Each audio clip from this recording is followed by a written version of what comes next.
Emulsifiants, édulcorants, toutes sortes de colorants, antioxydants dans la bouffe d'Occident. Aliments, éprouvettes, aliments artificiels. Bonjour Madame Corinne Bouget. Bonjour. Donc nous sommes ici chez vous aujourd'hui pour vous poser de plus amples questions par rapport notamment aux additifs alimentaires et à votre œuvre qui est sortie il y a de ça quelques années. Donc on va d'abord commencer par faire une petite biographie de votre histoire. Vous avez commencé à réagir publiquement aux additifs alimentaires en 2003 suite au carnet Foresight pour la santé des nourrissons sur les colorants. Vous avez ensuite découvert à ce moment-là l'additif E951 qui est l'aspartame et vous avez décidé de réagir en complétant le carnet bleu de Madame Bones avec ce qui nous vaut votre présence ici, votre œuvre, un best-seller sur les additifs alimentaires. Oui. Alors, en tout, ce livre s'est vendu à plus de 300 000 exemplaires, effectivement. Donc, la version française a fait 13 éditions en 6 ans, dont 163 000 exemplaires. La version hollandaise a fait 110 000 exemplaires, sans compter les versions espagnoles, italiennes et roumaines. Donc, par rapport à ça, on peut ajouter aussi la biographie de l'aspartame, du moins l'histoire de l'aspartame, qui est exemplaire en soi. On y retrouve tous les processus de manipulation quant aux réglementations alimentaires. Tout a commencé, et vous me corrigez si je me trompe, en 1965 quand un chercheur de la firme Searle trouva la molécule presque par hasard. Oui. 9 ans plus tard, une autorisation se voit demander sur le marché à la Food and Drugs Administration, qu'on connaît sous le nom de la FDA, l'agence chargée de la sécurité des aliments et des médicaments américains. En 1981, la FDA homologue le produit sous le nom de NutraSweet, avec une DGA de 50 mg. On reviendra sur cette fameuse DGA. Oui. En 1985, la firme Searle aussi se voit rachetée par Monsanto. Un petit exemple qui n'est pas anodin en soi, on pourra ressouligner par la suite. Il faut noter d'ailleurs que Donald Rumsfeld, alors à la tête de la firme Searle, a pu rejoindre le gouvernement à l'époque et a pu ainsi contrôler, voire écraser le peu de travail objectif provenant de cette même FDA. Donc, il était payé pour. On va revenir là-dessus. Il a pu de fait aussi rendre légal l'aspartame en la déclarant comme étant sans danger. Tout à fait. On dit alors qu'aussitôt la déclaration de la FDA chapeautée par Rumsfeld fut copiée de l'autre côté de l'Atlantique. Oui. Le FSA, dont on va parler aussi très certainement, homologue européen de la JESCFA, ou SFA, alors situé la DGA du produit à 40 mg par kilo, et ce la même année, en 1985, sur le continent européen. Oui. A noter que la première et seule DGA en Europe fut validée par les mêmes études américaines antérieures hautement controversées. Tout à fait.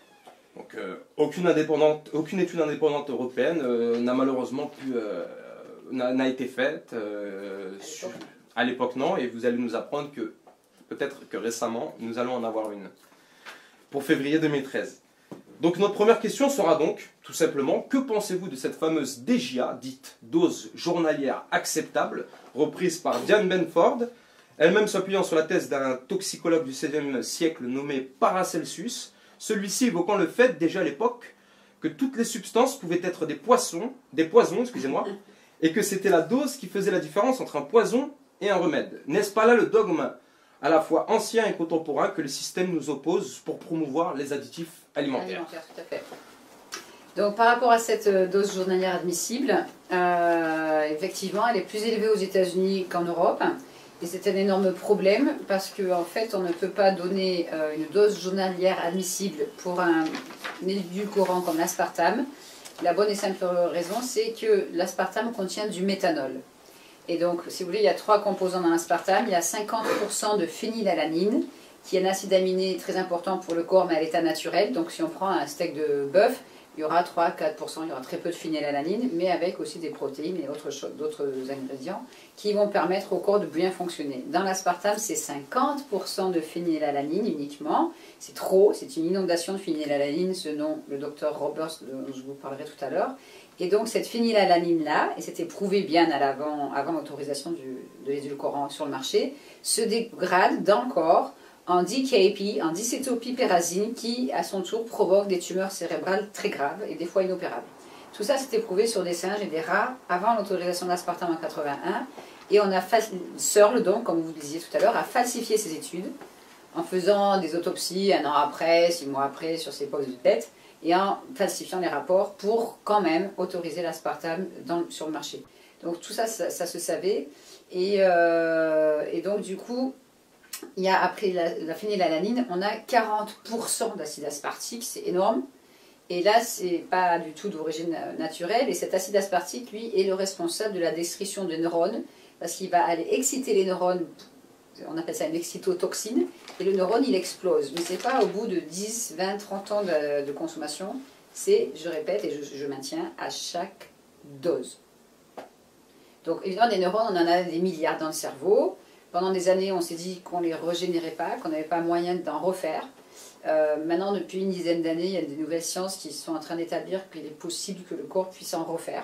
Donc ça serait une bonne nouvelle, je dois approfondir la question. Mais pendant des années, on a cru qu'une fois que les neurones étaient détruits, c'était détruit. Donc il y a l'aspartame qui en détruit, il y a des métaux lourds, il y a des pesticides, il y a malheureusement aussi un autre additif qui s'appelle exhausteur de goût glutamate monosodique, qui est fabriqué par le même fabricant aujourd'hui que l'aspartame, et celui-là aussi détruit les neurones. C'est prouvé pour l'exhausteur de goût depuis 55 ans environ, et pour l'aspartame, c'était prouvé depuis le début des années 1969, 70, 74, donc on le savait, clairement. Et donc du coup cet acide aspartique lui va provoquer tout ce qui est aussi troubles du comportement, névrose, paranoïa, agitation, TOC, obsession, etc. Et après la dernière molécule qui reste et dont les lobbies n'osent pas trop parler, c'est ce méthanol. Et au niveau, on appelle ça le cheval de bataille de l'aspartame. Et donc le méthanol c'est 10% de la molécule, ce qui est énorme. Et donc ce méthanol-là, à partir de 30 degrés, il n'est pas stable à la chaleur. Notre corps est à 37-38, ça dépend de ce qu'on fait. Et donc du coup, ce méthanol va se transformer au bout de 30 minutes après ingestion. J'ai bien dit au bout de 30 minutes après ingestion. Et ça, je le sais du professeur Woodrow Monté, qui a écrit ce livre l'année dernière, qui est en anglais, qui s'appelle « Pendant que la science dort, un édulcorant tue ». Et ça, vous avez un livre de plus de 230 pages que sur le méthanol. Après 30 ans d'études sur ces nouvelles maladies modernes liées à l'alimentation, parce que le méthanol se trouve donc déjà dans le tabac quand on fume, parce qu'on respire le tabac qui se dégrade après en méthanol dans le corps. Après, c'est malheureusement, c'est très très bien expliqué dans ce livre, dans tout ce qui est jus de fruits transformés, jus de tomate, jus de pamplemousse, jus d'orange, jus de pomme, enfin bon. C'est vraiment impressionnant.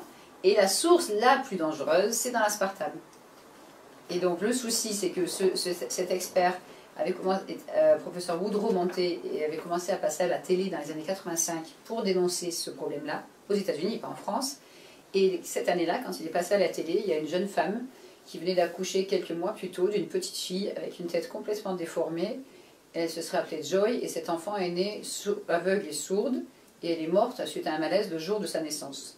Et donc cette maman a vu le professeur Monté à la télé parler aussi de l'aspartame, et elle avait bu pendant toute sa grossesse 1,5 litre à 2 litres de soda light par jour, déjà en 85, et sa petite fille était morte. Et comme il expliquait que ça affectait la forme du cerveau et que ça détraquait le cerveau, elle a pris la photo de sa petite fille morte le jour de sa naissance, la bouteille vide de Coca Light qu'elle avait bu pendant la grossesse aussi, et elle a demandé d'urgence un rendez-vous au professeur Woodrow Monté, déjà dans les années donc 85. Je précise que l'aspartame avait été imposé dans les boissons en 83 et dans les produits secs en 81. Et après cette imposition dans les boissons en 83 aux États-Unis, 6 mois plus tard, j'ai bien dit 6 mois, c'est très bien expliqué dans un film que vous pouvez trouver en français sur internet qui s'appelle Faux sucre, vrai scandale de Corey Brackett. Donc ça, c'est une chaîne privée française qui avait repris le film pour le doubler en français, mais ils l'ont amputé de 40 minutes sur 90. Mais c'est déjà mieux que rien. Et dans ce film, vous verrez bien les experts qui expliquent que la source de méthanol dans l'aspartame est très dangereuse. Et un ancien expert de la FDA aux États-Unis, il est complètement chauve avec une petite moustache brune, avec une cheminée derrière lui, vous allez voir, et il explique qu'on ne pouvait pas donner de dose journalière admissible à un tel poison à cause du méthanol qui se dégrade après en formaldéhyde et en d'autres sous-produits dans le corps à chaque dose. Ce n'est pas possible. Et donc, du coup, cette maman a rencontré le professeur Monte en 1985 environ, après la mort de sa petite fille. Et il ne s'attendait pas à une rencontre pareille. Elle est arrivée dans le bureau en pleurant, en disant « Regardez, j'ai bu 2 litres par jour de Soda Light pendant ma grossesse, et ma petite fille est morte, je suis sûre que c'est à cause de l'aspartame, puisque vous en avez parlé à la télé il y a quelques jours. » Et il y a une enveloppe qui s'est ouverte, et elle a donné la photo de Joy. Donc, c'est impressionnant, c'est pas très beau, Joy aurait à peu près 27 ans. Et elle a laissé la photo au professeur qui, lui, s'est mis à faire des tests, pas sur des humains, bien sûr, sur des rats, parce qu'il ne pouvait pas donner de l'aspartame à des bébés. Et là, il a passé tout le restant de sa carrière à étudier ça. Et voici la photo de Joy. Je tiens à préciser qu'au mois de janvier cette année, j'ai vu une enfant de 14 ans avec le même problème à la tête, et vivante, tête déformée, un visage pas très beau à regarder, mais vivante, et qui faisait ses courses avec sa mère, qui venait chercher sa recharge de sucrète dans le rayon des édulcorants au mois de janvier. Là. Donc cette femme a été complètement difforme, et elle m'a dit, j'ai vu l'enfant du coin de l'œil, j'ai tourné la tête, j'étais en train de dire ça, et cette femme boitait, elle était en surpoids, elle avait les cheveux abîmés, et elle s'est accrochée à l'étagère comme une échelle pour chercher sa boîte de recharge pour ce édulcorant. Et je lui dis, mais madame, vous mangez ça, vous? Elle me dit, bah oui, ça fait 15 ans que j'en prends tous les jours dans mon café. Et comme ça détruit le cerveau à chaque dose et que ça rend têtu et complètement paranoïaque et des fois très méfiant et agressif, j'ai pas insisté, c'était trop tard pour cette jeune fille. Et ça me faisait vraiment très mal au cœur. Et j'ai dit, mais je suis conférencière sur le sujet, je vous promets que c'est un poison, madame.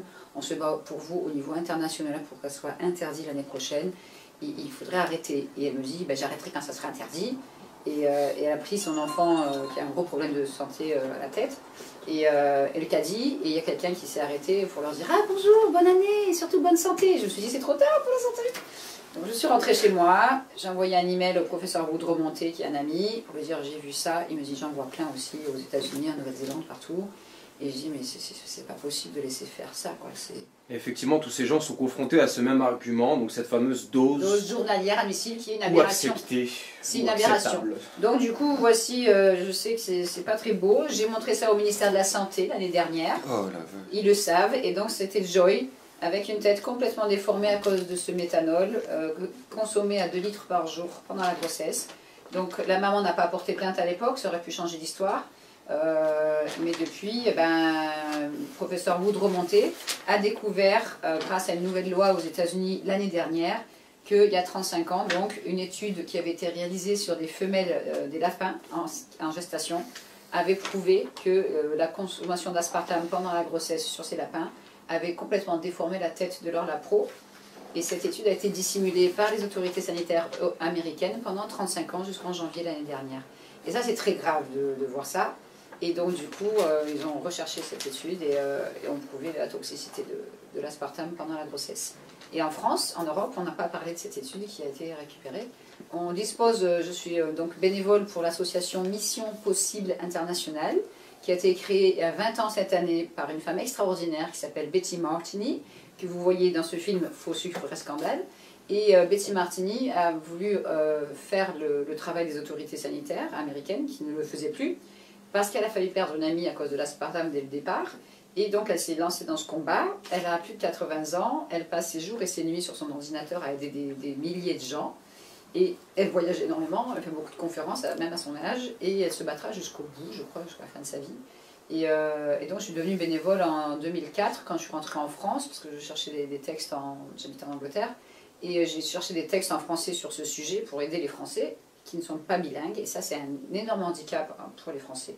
Tout est en anglais, sur toutes les études scientifiques, même sur les OGM, sur les pesticides, etc. Tout est rédigé en anglais, et il n'y a rien, quasiment rien en français. Donc les Français sont tenus loin de tout ça. Vous allez en Angleterre, je ne dis pas qu'ils n'en mangent pas, mais les gens ont entendu parler de l'aspartame, surtout depuis 10 jours où il y a eu une émission à la télé là-bas, en plus. Il y a eu un scandale en 2005 là-dessus, en Angleterre aussi. Et quand vous dites aspartame ou glutamate, les gens, ils ont entendu parler. En France, ben, c'est très rare. Il y a pourtant eu une étude qui s'est effectuée avec l'Institut européen Ramazzini, qui a conduit à 2 études sur l'aspartame, publiées en 2005 d'ailleurs, donc c'est assez récent pour le coup, c'est d'ailleurs la dernière en date qu'on a eu 2005, il y a eu 2007 aussi, il en a fait 3, mais je connais le professeur Morando Sofriti personnellement. Tout à fait. Donc je l'ai rencontré en 2007 la première fois dans le sud de la France où on l'a fait venir pour une conférence. Et il parle anglais et italien et on a échangé beaucoup là-dessus. Surtout que dès sa première étude sortie, l'EFSA l'a dénigré et a fait toute une réunion avec lui au premier rang pour dire que son étude était mal faite. Donc lui il m'a dit je m'en moque, je pars à New York pour recevoir des récompenses pour mon étude. L'EFSA ment, je sais. Et il a réalisé d'autres études par la suite qui ont prouvé que cet édulcorant est cancérigène et peut provoquer des leucémies, etc. Et après, il est même venu en France en janvier 2010 pour une conférence sur l'aspartame.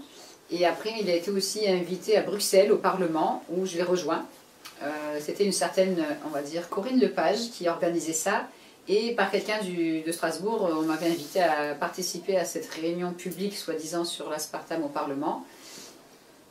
Le professeur Morando Sofriti était là, et il y avait ce fameux scientifique danois qui était invité, que je n'avais jamais vu vis-à-vis. Et quand ce jeune est arrivé, je croyais que c'était un journaliste, en fait c'était le scientifique danois, et qui posait des questions au professeur Sofriti, et je me suis dit, tiens, ça doit être un journaliste, en fait c'était lui. Et en discutant, parce qu'on cherchait tous nos badges, il y avait aussi le docteur Laurent Chevalier, je peux le dire, de Montpellier, qui est nutritionniste dans une clinique et dans un hôpital là-bas et qui a son cabinet, et qui depuis 2007-2008 commence lui aussi à dénoncer l'aspartame en partie, sans tout dire. Car il subit des pressions, il me l'a dit au Parlement. Et donc du coup on était tous les trois, et ce jeune Danois, figurez-vous, a eu la lumineuse idée, il y a plus d'une dizaine d'années, de donner des boissons light à des femmes enceintes, mais pas 4 ou 5, plus de, je crois que c'est 49 000, c'est énorme, au Danemark, pour voir ce que ça faisait. Donc certaines ont mis une canette, d'autres plus, et cette étude n'aurait jamais dû être mise en place, jamais. Parce que les premiers cas de formation du cerveau, donc c'était déjà en 85 aux États-Unis, dans ce livre qui est assez imposant, qui fait 1020 pages, on a des cas des années 88, d'enfants morts-nés ou déformés à la naissance au niveau cérébral. Et si cet expert danois, il y a 10 ans ou 12 ans, avait fait des recherches, il aurait trouvé toutes ces sources. Pour revenir, par exemple, au professeur de l'Institut européen Ramazzini, donc le docteur Sofriti, lui-même a déclaré qu'un haut dirigeant de l'EFSA avait admis en privé, que s'il confirmait ses études, des études qu'il avait fait sur des rats, en l'occurrence, sur des femelles, il devrait alors interdire l'aspartame dans les heures qui suivaient. Oui, c'est vrai. Belle révélation qui a été lâchée, entre autres. Oui. On a eu aussi Eric Milston, professeur de politique scientifique, qui a dit tout simplement, s'ils admettent qu'ils ont fait une erreur, cela entraînera une perte de confiance, et puis ils craignent sans doute que cela ouvrira les vannes. Il y a des gens qui risquent de dire, peut-être n'avez-vous pas fait une seule erreur, mais plusieurs erreurs, peut-être même que tout le processus est défectueux. Tout à fait. Je connais Eric Milston aussi en personne, et c'est tout à fait ce qui se passe. Donc le problème c'est ça, c'est si l'EFSA, il n'y a pas que l'EFSA, hein, il y a l'ANSES aussi en France maintenant malheureusement, je suis furieuse contre cet organisme, si ces gens-là avouent que depuis 35 ans, ils ont laissé sur le marché un tel poison qui a provoqué, selon un expert à Barcelone, le professeur Alemany, qui a pu déjà provoquer, je suis désolée, 200 millions de morts dans le monde, c'est énorme. Là, on ne va plus avoir confiance en ces autorités, et c'est la porte de Pandore à d'autres révélations pour faire démonter tout le système, ce que je souhaiterais idéalement. Mais forcément, les lobbies étant très puissants et ayant des conflits d'intérêts avec l'EFSA, entre autres, la FDA, etc., eh ben, ces gens-là vont continuer à mentir. Et ce qui m'énerve le plus, c'est que l'EFSA, depuis une semaine, 10 jours, commence à dire dans tous les médias « l'aspartame n'est pas dangereux », avec un raisonnement étourdissant, en se basant sur des études vieilles de 40 ans et payées par le laboratoire américain à la base, CERN, avec la décomposition de l'aspartame, donc le méthanol, le problème de la décétopépérazine, et ils se basent sur des études de 40 ans qui n'ont pas été indépendantes à la base. Et donc maintenant ils disent, voilà, pour se donner bonne conscience, entre guillemets, on va faire une enquête publique. Donc ça, on s'attend que le public français, par exemple, puisse témoigner, dire j'ai ça, ça, ça. Mais quand on a creusé un petit peu avec les bénévoles de l'association en Écosse et en Angleterre, on a réalisé que ces derniers mois, l'EFSA a rédigé un texte de 245 pages qu'en anglais, avec 7000 à peu près lignes, numérotées, et qu'il y a un petit lien internet où on peut mettre un commentaire, mais il faut se référer à des lignes précises du texte de 7000 lignes, donc c'est en anglais, et il faut dire pourquoi, pour qui on travaille, etc., et son nom, son prénom et tout ça, et après on a un petit carré où on peut mettre 3000 caractères pour expliquer son cas. Mais tout ça c'est en anglais, donc les Français ne vont pas pouvoir le faire. Et ça c'est très grave. Donc du coup j'ai réfléchi avec mes amis à l'étranger, avec Betty Martini aussi, et qu'est-ce qu'on peut faire? Qu'est-ce qu'on peut faire? On ne peut pas laisser les Français dans cet état. Et donc j'ai trouvé un moyen qui va être prochainement sur mon site si ce n'est pas déjà fait. Et donc l'idée c'est que les Français ayant été affectés à différents degrés par ce poison puissent me contacter, m'envoyer un email ou contacter à d'autres sites et faire copier-coller de leur message et l'envoyer à qui? À l'ANSES. L'ANSES en France, que j'ai appelé 2 fois et qui était bien embêté avec mes questions, qui ont rédigé un rapport de 29 pages, que je n'ai pas avec moi mais je peux l'envoyer par internet, au mois de juin 2012, concernant le rôle, les effets des édulcorants pendant la grossesse, donc tous les édulcorants, hein, y compris la stevia, la césulfame-K, l'aspartame, etc. Ce rapport fait 29 pages, il suffit d'aller à la dernière page pour voir quels lobbies ont participé à ce rapport, quels scientifiques français aussi, ils ne sont pas très nombreux, et on a toute la panoplie des lobbies concernés, dont le fabricant d'aspartame, les boissons, les sodas, etc., qui ont participé à la rédaction de ce rapport de 29 pages. Pour moi, c'est un rapport extrêmement mensonger, et qui parle de DJA, qui parle que les effets sur les animaux, c'est pas comme sur les humains, enfin c'est un tissu de mensonge.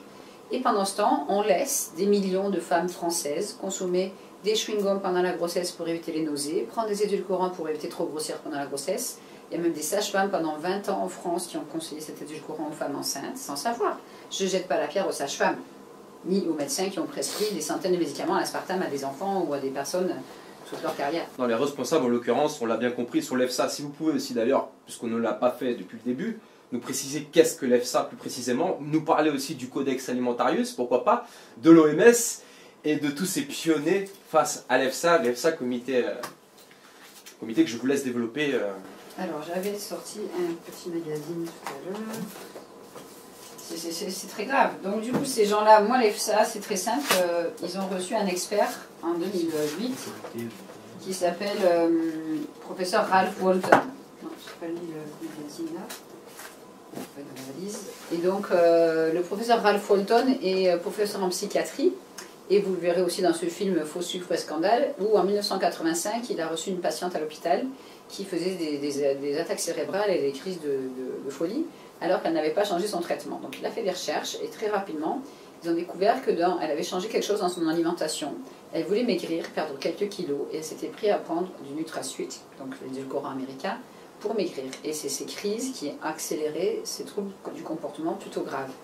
Et donc à cause de l'aspartame. Donc là il s'est intéressé à ça, et à l'époque les autorités américaines avaient dit on vous proposera de l'aspartame pur pour toute tentative d'expérience si vous le désirez. Donc lui il en a demandé et on lui a refusé. Donc il s'est battu, il explique bien dans le film, il a obtenu un petit peu d'aspartame pur par d'autres moyens, et il en a donné à 3-4 personnes volontaires, donc certains patients de l'hôpital et des employés de l'hôpital, dont un médecin et une infirmière.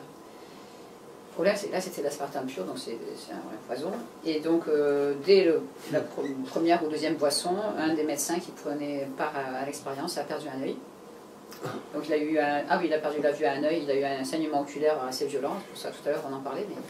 Donc il a perdu un œil, il a perdu la vue complètement à cet œil-là. Il y a une infirmière qui a eu aussi des saignements oculaires, donc il a tout de suite arrêté l'expérience. Et ça il en parle très bien dans le professeur Ralph Walton. Et depuis il a continué pas ses expériences sur l'humain, parce que ça c'était très grave, et il a observé des tas et des tas et des tas de gens qui avaient des pathologies aggravées par l'aspartame, dont maintenant la paranoïa, les tocs, les phobies, les obsessions, les crises de rage, etc. Et moi je suis donc en France, lui il est encore à New York, il exerce encore, il prépare un livre sur tout ce qu'il a appris depuis 85. Et des fois je lui envoie un email et on se prend un rendez-vous téléphonique parce que j'ai des cas extrêmement graves en France. Et ça va depuis l'année dernière, je suis désolée mais je dois vous le dire, jusqu'aux gens sous du genre de boissons comme ça, ou sous des genres d'édulcorants comme ça, ou la panoplie entière, hein. Ça peut être des gens qui prennent ça, qui prennent les chewing-gums, qui prennent les édulcorants, puis en plus les boissons. Le tout, oui.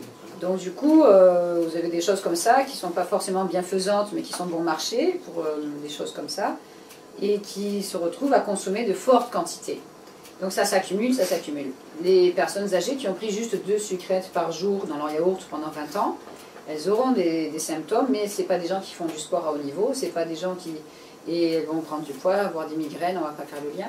Et ceux qui prennent tous ces produits, plus des fois, je suis désolée, c'est des cas précis que je connais et je peux vous le prouver, qui peuvent prendre, bon ça c'est une nouvelle canette, mais c'est pour coller les stocks peut-être, et donc c'est très grave, et c'est un demi-litre. Hein. Et donc les gens qui vont prendre jusqu'à 1,5 bouteille, 2 bouteilles par jour, ce qui fait 3 litres, ou 5 litres par jour de ça, j'ai des cas en France, des jeunes, hein, les plus atteints c'est les 23-25 ans, là ça devient une addiction. Et là du coup on a des troubles psychiatriques. Et moi j'ai eu des cas sous ces produits en France, des gens qui ne se connaissent pas et qui ont des pulsions criminelles, qui ont envie de tuer, mais ils n'ont pas d'ennemis, hein. Ils ont des envies de tuer des gens sous ça. Donc bon, la situation globalement est très dangereuse à vous écouter. Certainement, et très certainement pour l'aspartame et le glutamate, entre autres, qui tiennent le même rôle que l'alcool et les drogues au point de vue addictif. Tout à fait. C'est voire pire. Je citerai le docteur Russell Blaylock que vous connaissez personnellement. Si on injectait du glutamate directement dans le cerveau d'une souris, elle deviendrait une tueuse de chats. Oui. Alors effectivement, ces paroles sont tirées d'un DVD qui est sorti en 2006 et qu'on trouve maintenant sur Internet, qui n'est qu'en anglais. Vous allez sur Internet et vous tapez Nutrition and Behavior du Dr. Russell Blaylock. Et donc c'est une conférence filmée par son fils sur les effets de la nutrition sur le comportement. Donc bien sûr, on ne parle pas dans cette conférence que d'aspartame ou de glutamate, on parle aussi d'alcool, du sucre, du gluten, du rôle du gluten sur le comportement pour les schizophrènes notamment. On parle de tas d'autres produits, des produits laitiers, un petit peu du soja. Et il parle aussi, bien sûr, d'aspartame et de glutamate qui provoquent des troubles très graves du comportement. Et quand il a dit cette fameuse phrase, si on injectait du glutamate dans la partie frontale du cerveau d'une souris, elle deviendrait une tueuse de chat, j'étais choquée. Je me suis dit, là, il exagère. Aux États-Unis, on exagère souvent. Mais en fait, j'ai pu vérifier moi-même, sur des gens que je rencontre des fois lors de mes voyages, les effets du glutamate monosodique. Et notamment en 2010, quand je faisais un long trajet en train, en première classe, il y avait une famille qui monte avec 2 petits garçons, donc 11 ans et 2 ans et demi. Et il faut savoir qu'à l'âge de 2 ans et demi, le cerveau est complètement en pleine croissance et pas du tout protégé par ce qu'on appelle la barrière hémato-encéphalique. Alors qu'un enfant de 11 ans, elle sera un peu plus protégé et un adulte plus protégé. Ça dépend aussi si l'adulte fait du sport intense, s'il est diabétique, s'il vieillit. Cette barrière devient poreuse avec le temps, sous certaines conditions. Et elle ne protège pas de toute façon toutes les parties du cerveau. Donc l'enfant de 2 ans et demi a voulu jouer avec des jouets, des puzzles, des voitures, il était bien.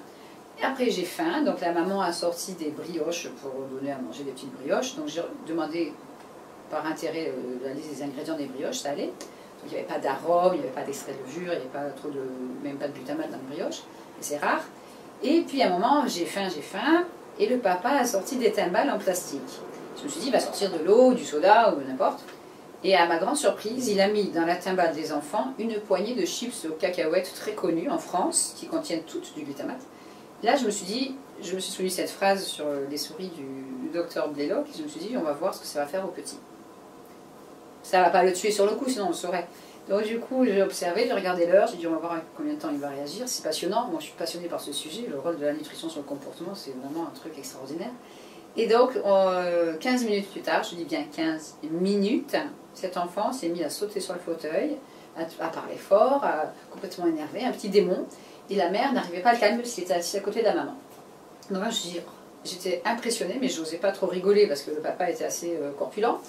Et donc l'enfant incalmable, comme s'il était sous l'électrochoc, il est passé sous la table, il s'est mis debout sur les genoux de son grand frère, et je vous garantis que c'est vrai, et là il regardait les gens derrière et tout, et d'un seul coup il s'est mis à sauter à pieds joints sur l'entrejambe de son grand frère de 11 ans, qui s'est mis à crier en première classe, « Aïe, mes coucougnes !» Et là je me suis dit, mais c'est comme ça. Et le père ne rigolait plus, donc il a pris son petit garçon de 2 ans et demi sur les genoux, il l'a mis à plat ventre pour lui faire un câlin dans le dos 2 fois. L'enfant s'est redressé, il a arraché les lunettes du visage de son père, il l'a jeté par terre. Et là, je me cachais pour rigoler. Donc vous me confirmez qu'il y a un réel Ah oui, rapport entre le comportement et Je l'alimentation. l'ai vu des tas de fois. Et donc cet enfant était dans un tel état de folie, de colère, c'était un diablotin. Le papa est parti avec son fils énervé dans les deux wagons, entre les deux wagons pour pas que ça dérange la première classe. Et la maman était complètement stupéfaite. Donc là, j'ai pris les devants, parce que le père était parti avec l'enfant. J'ai dit, excusez-moi madame, je vous donne ma carte. Elle me dit, oui je sais. Je fais, vous ne savez pas. Tout à l'heure, vous avez donné des brioches à votre enfant, il allait bien. Vous avez même sorti un gel spécial bleu pour enlever le microbe des mains de vos enfants. Mais là, ce que vous avez donné à votre fils, c'est du poison. Des chips de cette marque ne se donnent pas à un enfant de 2 ans et demi, parce que c'est trop tard, elles contiennent du glutamate monosodique. Je suis conférencière sur le sujet, madame, et je sais très bien de quoi je parle. Donc ce glutamate monosodique est un exhausteur de goût qui est en train de détruire les neurones du cerveau de votre enfant pendant 48 heures. Vous n'allez rien en faire de cet enfant, et même ce soir, il ne pourra peut-être même pas dormir. J'ai dit, il ne va pas se calmer comme ça, c'est pas possible. Et ces chips, ça se laisse sur l'étagère de supermarché et ça ne s'achète plus. Je fais, vous irez sur mon site pour en savoir plus. Et là, tout le monde écoutait, parce que c'était bon chic, bon genre, moi je travaille à l'hôpital, je sais tout. Non. C'est malheureux de voir un enfant comme ça, qui était très sage 15 minutes avant, qui se met dans des états pareils, parce que je sais très bien le mécanisme du passage du glutamate monosodique dans le cerveau, c'est très bien expliqué, et ça suffit de voir ça, c'est plus possible. Donc elle était comme ça, elle a pris mon marque-page, je l'ai mis dans le sac, l'enfant revient avec le père, qui le met debout, il ne faut pas s'asseoir sur le fauteuil, il sort des assiettes et des couverts pour servir de la salade de tomates. Et il dit aux enfants, quand vous aurez fini vos tomates, vous aurez encore des chips au dessert. Je me suis dit, ah non, par pitié. Mais l'enfant était tellement excité et énervé et incontrôlable qu'il n'a même pas mangé 2 tranches de tomates. Il n'a pas fini ses tomates, heureusement, sinon il y avait des chips encore au dessert. Mais le père, c'était monsieur assez imposant, je n'allais pas lui expliquer. Mais il n'y a pas de quoi devenir un peu paranoïaque en soi quand on se dit qu'il faut se méfier de tout. À savoir, il y a d'autres exemples aussi, en mettant de côté l'aspartame et le glutamate. Par exemple, il y a le fluor, dont on vante les bienfaits pour la santé des dents. Il y a l'aluminium qui se fait de plus en plus présent dans l'eau, oui, que l'on boit tous les jours. Dans les déodorants. Il y a le BPA, le bisphénol A aussi, qui a été interdit soi-disant récemment, il y a même une campagne télévisuelle qui a été faite à la télé, j'avais rebondi à ce moment-là, très très récemment. Certaines prises de conscience se font. Quelles sont pour vous, quelle est pour vous l'échelle de dangerosité par rapport à tous ces produits? Quel est le plus dangereux? Celui qui, à court terme, pourra le plus nous affecter, par exemple, ou à long terme, dans les deux cas. C'est très simple. Ici, nous avons un des meilleurs livres du docteur Blaylock, qui est malheureusement de 97 et qui voudrait mettre à jour. Donc, c'est Excitotoxine, le goût qui tue. Le docteur Blaylock était un neurochirurgien très célèbre dans le monde entier, sauf en France, et aussi nutritionniste extraordinaire. Et donc il a écrit ce livre après avoir lu celui-ci il y a plus de 20 ans. Donc ça c'est un des meilleurs livres au monde qui est tout petit sur le glutamate monosodique du docteur Schwartz. Et quand le docteur Blaylock a lu ça, il s'est dit c'est pas possible ce que je lis. Et là on explique bien dans ce livre que le glutamate monosodique agit sur le cerveau comme de la drogue. Il compare ça à la cocaïne aux États-Unis, à la télé, alors qu'en France on ne dit rien. Et donc du coup, ils expliquent qu'on en trouve aussi des fois pulvérisés sur les feuilles de tabac et cigarettes. Ils donnent des marques, ils donnent des idées pour reconnaître le nom du glutamate, etc. Donc ça provoque cette addiction et ces troubles du comportement assez violents, chez les enfants particulièrement, et aussi chez les personnes âgées qui ont un cerveau plus fragile. Et donc moi j'ai vu une grand-mère en maison de retraite réagir 25 minutes après un bol de soupe au vermicelle avec ce bouillon marron qui sent le glutamate à 10 mètres. Et elle était tout à fait cohérente dans son langage jusqu'à la soupe. Et 25 minutes après la soupe, elle a commencé à traiter le personnel de nom d'oiseau, les autres patients de grossièreté, et à faire une crise de démence au niveau d'une émission qui serait passée soi-disant à la télé. Et j'arrivais pas à la calmer. Donc j'ai commencé à mettre mon grain de sel, comment dire, même si le glutamate ressemble à du sel, et j'ai posé des questions sur la composition du bouillon qu'on lui a donné à manger. Ça n'a pas plu au personnel, parce qu'ils avaient l'impression d'avoir empoisonné leurs patients. Et je me suis fait convoquer par la directrice dans son bureau, qui savait très bien qui je suis, et à qui j'avais confié un dossier sur le glutamate et sur l'aspartame pour le montrer aux gériatres, parce que dans de nombreuses maisons de retraite, on donne encore des édulcorants de table aux personnes âgées diabétiques ou aux gens qui ont encore Alzheimer. Même en hôpital, on leur donne des limonades à l'aspartame, alors que cet édulcorant provoque largement une aberration. Voilà, une aberration. Et ça continue aujourd'hui. Et donc, du coup, dans ce livre, c'est très bien expliqué, dans celui-là aussi, mais le docteur Russell Blaylock aux États-Unis dénonce aussi le fluor depuis longtemps, dans de nombreuses vidéos en anglais, malheureusement.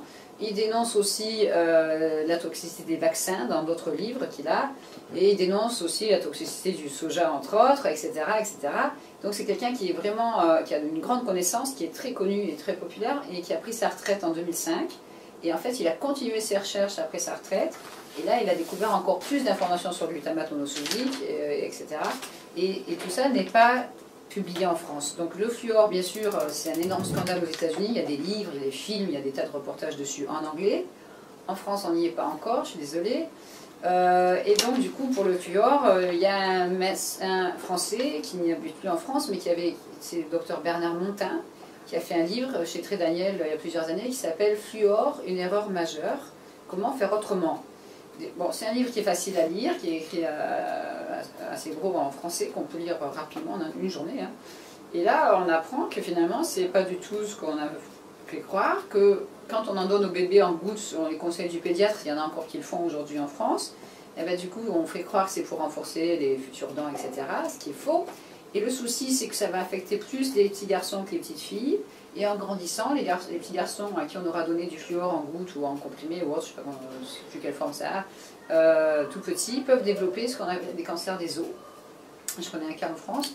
Et donc, on ne prévient pas les parents. Donc moi, je fais souvent des ateliers pour de nombreuses familles en même temps, pour des associations.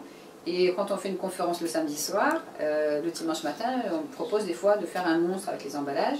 Là, j'ai des mamans qui m'ont apporté des doses de fluor qu'elles donnaient aux enfants, qui m'ont apporté des médicaments à l'aspartame pour bébé, qui m'ont apporté des colorants qu'elles mettaient dans leurs plats préparés, etc. Mais c'est cancérigène. Et donc là, avec tous ces emballages, on fabrique un monstre pour symboliser l'horreur que ça peut représenter. Et pour que, en faisant, les enfants et les mamans viennent m'aider, et en faisant le geste d'aller coller, ça peut être ça peut être un médicament à l'aspartame, ça peut être ça. Eh ben je le colle sur ce monstre, mais je n'en achèterai plus. Tant pis. Ils n'ont qu'à vendre des produits sains, ils en sont incapables. Donc après, bien sûr, quand on a des experts comme ça qui dénoncent la toxicité du fluor, le fluor, malheureusement, c'est pas que dans les dentifrices. J'ai vu donc quel autre produit, par exemple? L'eau du robinet, certaines sources de soja. Le soja est une plante qui absorbe le fluor des traitements qu'on lui impose ou de l'air, etc. Et donc quand on mange trop de soja industriel, on se retrouve des fois avec plus de fluor aussi. C'est très bien expliqué dans le livre du docteur Bernard Montin qui est en français. Mais en anglais, il y a des livres beaucoup plus complets, il y a des vidéos, il y a des reportages, et là on ne dit rien. Et certains disent aussi que quand on fait chauffer des plats dans des poêles en téflon, il peut se dégager aussi des fois du fluor.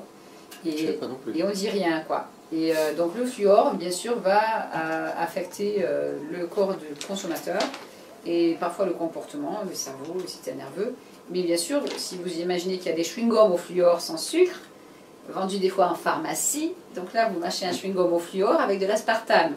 Donc évidemment, l'aspartame interagissant avec les métaux lourds, donc si vous avez par exemple des amalgames dentaires, et vous êtes fait vacciner avec de l'aluminium et que vous mettez des déodorants à l'aluminium, vous avez ces métaux lourds qui vont dans le cerveau, bien sûr, par voie cutanée ou par voie orale, et vous mâchez en plus un chewing-gum au fluor et à l'aspartame. L'aspartame va vous permettre à vous faire intoxiquer plus rapidement aux métaux lourds, donc mercure des dents, aluminium, des boîtes de conserve, etc., des tas de choses. Hein. Il y en a qui font encore de la cuisine avec du papier alu, ils ne sont pas au courant, ou dans des casseroles en alu. Il y en a beaucoup, effectivement.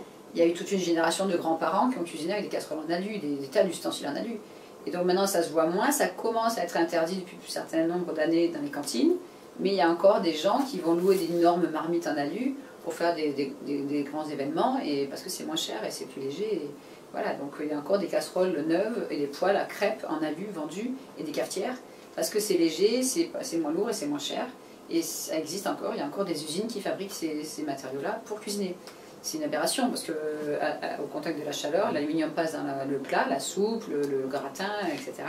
Et il y a encore des cantines, du moins en 2007 quand j'ai été invitée dans une cantine d'un collège, où on servait du chou-fleur béchamel. Donc la béchamel, c'est des sauces farcies au glutamate, avec du chou-fleur dans d'immenses plats en aluminium chauffé.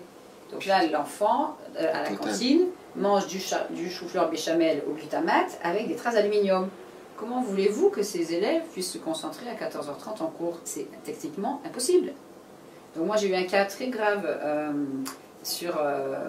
dans les Cévennes, je ne dirais pas le nom du village. J'étais invitée pour faire une conférence pour des élèves de 6e, 5e sur les additifs alimentaires. Et arrivé là, quelques jours plus tôt, la prof me prévient qu'il y a trop de violence dans le collège. C'est une histoire vraie, hein. Et qu'il n'y aura pas beaucoup d'élèves, ils utilisent leur droit de rétention ou de grève, je ne sais pas. Donc les profs se rassemblent, il y a un nouvel système, pour discuter de la violence dans ce collège et pour demander plus de surveillants. C'est pas ça la solution. Mais bon, ils n'étaient pas au courant. Donc du coup, je dis, qu'est-ce que je fais? Je viens pas. Elle me dit, viens, s'il y a quelques élèves, tu pourras leur parler, et puis sinon, tu parleras au prof. Bon, j'arrive avec mon matériel, tout ça. Et on me présente quelques élèves avec un prof d'anglais qui mâchait un chewing-gum. Donc j'y avais que 8 élèves, bon, ça ne peut-être pas le coup. Et on me dit, attends-nous dans la salle des profs, on arrive, on fait une réunion. Il y avait une dame qui était là, qui est prof d'espagnol. Donc quand vous allez sur Internet et vous tapez Dieudonné l'institutrice, on y est.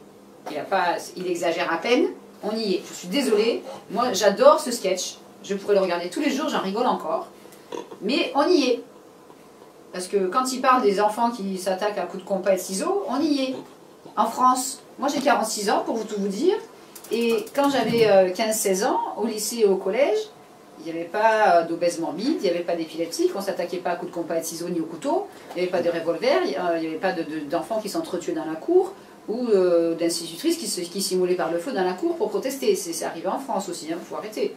Et donc il n'y a pas que les enfants qui mangent ces produits-là, il y a aussi les profs qui se farcissent au chewing-gum et qui deviennent violents sur les élèves. Et il y a des élèves qui deviennent violents entre eux à cause de ce qu'ils mangent. Mais alors, pour expliquer ça à 35 profs qui découvrent le sujet d'un seul coup, j'ai eu du mal. C'est très, très grave. Et cette prof d'espagnol me dit, madame, à côté du collège, il y a un étau. Mais c'est ça, hein. Les enfants vont acheter des chips. À 10h, ils mangent les chips dans la cour. À 10h35, des élèves de 6e à 12 ans s'attaquent à coups de ciseaux et de compas et reviennent le lendemain avec des couteaux de la cuisine de leur maman pour s'entretuer. Je dis, ça va pas, non? Donc, selon vous, n'est pas arrivé une sorte de point de non-retour? Parce que, on peut prendre les chiffres par exemple.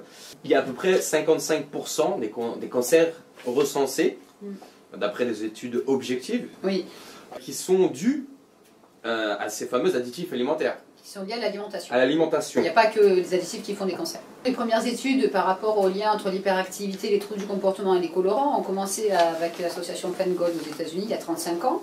Donc, dans les années 70, on en a parlé aux éducateurs spécialisés en France, de l'interaction entre les colorants sur le comportement des enfants. Puis ça a été enterré sous le tapis parce qu'on a des usines de colorants en France et ailleurs en Europe. Et donc du coup, maintenant on se retrouve avec des paquets de 800 grammes de fausses fraises enrobées de sucre et de colorants. On se retrouve avec des schtroumpfs bleus, des crocodiles toutes les couleurs. Et vous avez les enfants qui sont là, « Oh maman, je préfère les crocodiles jaunes, moi je préfère le rouge. » Et c'est visuel ça, le colorant il n'a pas de goût. Et donc du coup, l'enfant va se farcir de sucettes qui tachent la langue. Ça c'est un poison abominable, avec du E133 qui est un colorant très dangereux, qui est du bleu, turquoise. Et donc du coup, c'est pour faire plaisir. Le colorant fait plaisir à l'œil, mais il ne va pas que sur la langue, il va dans tout le corps et peut provoquer à la longue, bien sûr, des cancers à plus ou moins brève échéance, selon la quantité.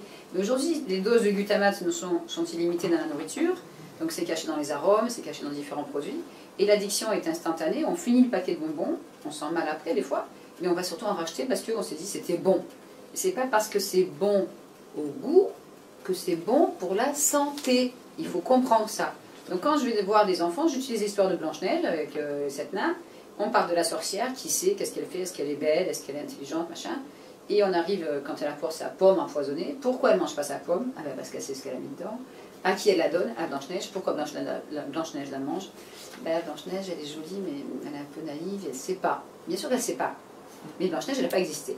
Et donc après, je regarde l'assemblée des enfants, j'en ai de voir 45, des petits, des 4 ans, 5 ans. Une fois, j'ai fait des 2-4 ans, ils étaient 18, c'était incroyable. Alors on a fait un jeu, et ça ne fait pas lire. Mais ils ont compris. C'est ça qui est magique. Et donc je ferme le livre de Blanche-Neige, je dis, Blanche-Neige n'a pas existé, vous êtes des vrais princes et des vraies princesses pour vos parents vous aiment, ils pensent vous faire plaisir en vous achetant les produits que j'ai sur la table, mais nous, on va devenir des détectives d'étiquettes, et on va lire les produits de la sorcière Harry-Moche, de la sorcière Ferrero, de la sorcière Fridan, de la sorcière Coca-Cola, etc., pour voir ce qu'il y a dedans, après vous en mangez ou pas. Et les enfants, ils comprennent comme ça, plus vite que les parents, même à 3 ans. Alors qu'est-ce qu'on fait? On arrête ou on continue? Eh bien, on continue, parce que la simple et bonne raison, vous allez sur Internet, et vous, sur les chaînes où il y a des vidéos, les sites où il y a des vidéos, et vous tapez enfant au pluriel tube à essai sur pattes, enfant tube à essai sur pattes, et vous voyez cette petite vidéo de 5-7 minutes, qui a été tournée en 2007 en Australie avec Sue Dungate, qui est une femme extraordinaire qui depuis 21 ans apprend aux enfants, dans les collèges, les lycées là-bas en Australie, à lire les étiquettes. Et elle a fait plusieurs vidéos là-dessus, dont celle-là qui est assez remarquable et sous-titrée en français par quelqu'un que vous connaissez, il y a 3-4 ans. Et donc du coup, ça permet aux Français d'avoir un peu d'informations, une goutte dans l'océan. Et donc elle va dans une école primaire, c'est pas un collège, hein, c'est une école primaire, elle apprend à tous les enfants à lire les étiquettes. La cantine reçoit une liste d'additifs à éviter, on l'a jamais fait en France, j'insiste et je veux le faire. Et les parents reçoivent une liste d'additifs à éviter. Pas pendant 6 mois, pendant 2 semaines. C'est pas long. Et donc ils s'y mettent. Les caméras reviennent à l'école 2 semaines après. Tous les enfants vont mieux. Les parents témoignent, les enfants témoignent. Il n'y a même pas un enfant puni dans l'école pendant 2 semaines. Ils écoutent mieux, ils réfléchissent mieux, ils dorment mieux, ils ont moins d'insomnie, ils ont moins d'eczéma, ils ont moins de tremblements d'espace et d'hyperactivité. Et il y a plein d'enfants qui témoignent, c'est extraordinaire. Et à la fin, elle explique, voilà, c'est trop compliqué aujourd'hui pour les parents de lire toutes les étiquettes. Il faudrait que les États retirent ces foutus additifs de la nourriture. Mais pour le moment, ce n'est pas le cas. Tous les enfants vont mieux. Donc ça, c'était dans une école primaire en 2007 en Australie. Il y a eu des tas d'expériences aussi en Angleterre, en Italie, sauf en France. Et aux États-Unis, je crois que c'était en 2008 ou 2009, ils ont fait une expérience d'un collège qui s'appelait Appleton College dans le Wisconsin. J'ai le DVD chez moi. Et donc, du coup, ce collège, il y avait des adolescents qui arrivaient avec des revolvers, des couteaux, des tentatives de suicide, de l'absentéisme, de la violence, des dégâts dans l'établissement. Ils avaient, dans le film, on le voit, un policier à plein temps avec menottes et revolver pour faire la discipline dans le collège. C'était le collège le plus catastrophique du Wisconsin. La différence est notable. Ah oui, ils ont changé l'alimentation du jour au lendemain dans tout le collège, en impliquant bien sûr un peu tout le monde. Ils ont dépensé plus d'argent pour une meilleure alimentation. Et ça a duré 3 ans, l'expérience, pas 2 semaines. Hein. Et donc, tous les élèves allaient mieux. Donc, ils ont fait un film qui est compris dans un DVD où on parle aussi des OGM, où il y a Jeffrey Smith, cet excellent spécialiste des OGM aux États-Unis, qui explique, le titre du DVD, c'est « Danger caché dans la nourriture des enfants ». Et là, on arrive à ce reportage dans les écoles, où le collège, ça a marché, donc ils vont à l'école maternelle à côté, ils font encore l'expérience. Donc l'idée, c'est que les enfants mangent une nourriture saine, plus de colorants, plus de soda, plus de machin. Donc le matin, ils boivent des milkshakes avec des oméga 3 et compagnie oméga 6. Et donc ils mangent tous sainement. Et là, vous avez des enfants qui courent dans la cour, parce qu'ils font du sport aussi, ils font plus de sport, ils apprennent plein de choses.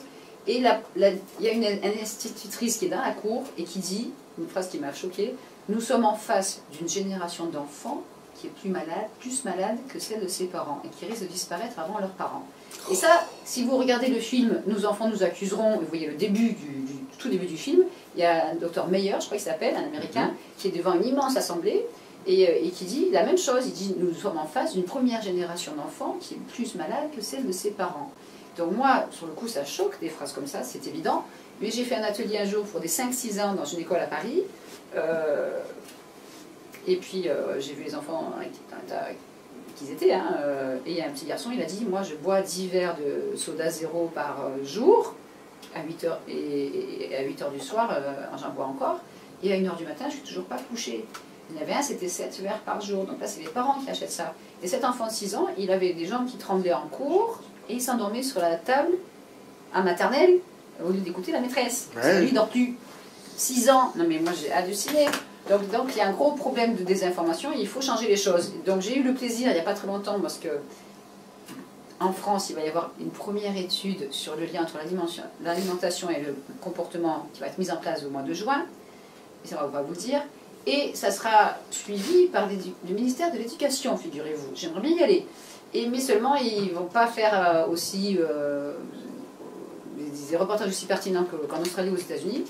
Et donc, en cherchant des sources pour cet expert qui va participer en France à cette étude en France, j'ai trouvé que cette expérience faite à Appleton College aux États-Unis s'est multipliée dans d'autres États, aux États-Unis toujours, et ça a toujours marché. C'est concluant.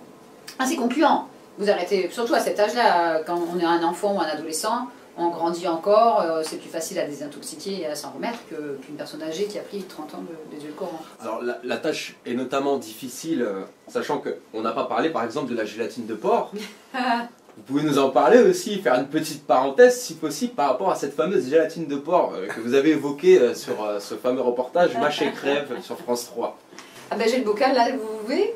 Je vais vous le prendre. C'est dans la valise, c'est dans un torchon, c'est caché, au milieu. Attention, c'est Oui, c'est parce que si ça casse, ça sent mauvais. Ah. Donc, ah bah oui, la gélatine de porc se dégrade. Vous savez de la gélatine de porc. D'accord. Voilà. Génial. Donc, il y a un autre bocal avec des bonbons. Allez-y. Donc en fait, ce qui s'est passé, il y a eu ce fameux reportage qui était quand même bien fait, on va dire. On ne peut pas critiquer toujours les médias français, même s'ils leur en veulent énormément. Il y a eu un très bon reportage qui s'appelait Les lourds dossiers du Light, qu'on peut retrouver encore sur Internet. Et donc, quand j'ai regardé ça, ça traitait différents ingrédients dans la nourriture, dont la gélatine de porc, l'aspartame, etc. C'était assez impressionnant. Et donc, je me suis dit, bonne idée, quand ils ont été filmés, cette usine belge qui reçoit 150 tonnes de couenne de porc par jour des abattoirs de l'Europe de l'Est, pour la transformer en gélatine de porc, pour les bonbons, les pellicules photos, les shampoings, les yaourts, etc. J'étais assez choquée par ce reportage. Donc, c'est sur mon site aussi, si on va sur www.santéendanger.net, il y a le coin des enfants, il faut bien les aider. Donc il y a des dossiers sur différents produits que les enfants adorent, dont un dossier gélatine. Et à la fin, on peut voir la vidéo, qui est aussi sur Internet, hein, de toute façon. Et là, je me suis dit, je sais ce qu'il faut faire. Donc j'ai pris un bocal que j'ai rempli de bonbons gélatineux. Donc ces bonbons, ils ont à peu près plus de 3 ans maintenant. Donc ça ne moisit pas, vous voyez. Donc du coup, je montre aux enfants ça, tout de suite, même les ados de 16 ans. Ah, on va les manger. Je fais non, ils ont 4 ans. Ah bon, ça n'a pas moisi? Non. Donc on fait réfléchir l'enfant et c'est eux qui doivent, ou les ados, qui doivent trouver des réponses. Avec quoi c'est fait? Pourquoi c'est coloré? Pourquoi cette couleur n'est pas gris, marron et vert? On aurait moins envie. Donc quelle couleur, quel colorant c'est? Donc il faut qu'ils se souviennent que ça c'est du E133, ça c'est du E104, ça c'est du E124. Qu'est-ce que c'est? On regarde dans le livre, on voit les effets secondaires, donc souvent problèmes respiratoires, insomnie, troubles du comportement, des fois du cancer.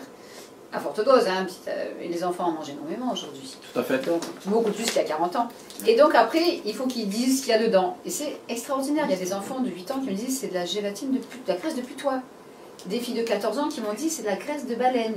Vous imaginez les baleines chez Harry Moche? C'est très grave. Et donc il y en a toujours un moment ou un autre qui dit c'est de la graisse de porc, ou de la gélatine de porc. Et là, les enfants se regardent, non, pas du cochon dans les bonbons. Donc je choisis un enfant un peu énervé, excité. Il vient à côté de moi pour ne pas déranger ses camarades, parce que je ne viens pas tous les jours. Et caché dans un torchon, je lui fais tenir ce bocal-là. Et je lui dis, vous n'avez pas peur? Alors les enfants de 7-8 ans, non, on est fort, on n'a pas peur. Je lui dis, ok. Et votre petit copain, il va en retirer le torchon à 3, on va tous compter jusqu'à 3, donc ça fait un peu de suspense. Et je vais vous montrer ce qu'il y a dans les bonbons. Mais avec les mamans, ça marche aussi, hein. Et donc on retire le torchon au bout de 3, donc ce bocal il doit avoir 4 mois. Et là c'est le choc. Et là c'est... En conférence de presse je l'ai fait, et les journalistes ont crié quoi. Tu vois, j'ai pris des peaux de cochon où il y a des poils encore, des morceaux de tampons. Ah oui, l'exemple est marquant en l'occurrence. Oui, et là, là on réalise qu'on mange c'est intelligent quelque part par l'industrie. C'est de la couenne de porc. Donc quand vous savez que ces porcs, ils ont été élevés où? Dans des élevages industriels. En batterie, oui, j'imagine. En batterie, ils ont mangé des additifs, des OGM, ils ont été vaccinés, ils ont sont médicamentés, et tout ça, ça reste dans la graisse. Et c'est transformé en filaments glutineux avec des acides, puis séché en poudre où on rajoute un peu de glutamate, et on revend ça 5 € le kilo chez Harry Moche pour faire des tonnes de bonbons pour gagner 2 milliards d'euros. Ça suffit. C'est hors de prix en plus. Ah ben au kilo, ça va, en magasin, je sais plus, mais ça peut aller jusqu'à 35 € le kilo. Oui, au cinéma, ça peut aller encore au-delà. Dans les cinémas, par exemple, voilà. Oui, effectivement. C'est très grave. Donc tous ces bonbons sont cancérigènes, mais on ne peut pas le dire. Donc vous parliez des médias français, vous disiez que vous avez des griefs contre eux, oui. Ce qui peut se comprendre entre nous. Et à cela, je voulais ajouter une question. En citant le docteur Peter Infant, épidémiologue, qui a dit, je cite, « La littérature scientifique est constamment polluée par des études qui ne sont pas faites correctement. » Et il enchaîna par la suite. S'ils n'arrivent pas à te battre sur le terrain de la science, alors ils auront recours à des attaques personnelles. La question s'ensuit, avez-vous eu recours à des attaques personnelles de la part de lobby, du gouvernement ou de qui sais-je encore? Oui, tout à fait. Moi je suis rentrée en France en 2004, après un divorce très long et très douloureux. Et avec la ferme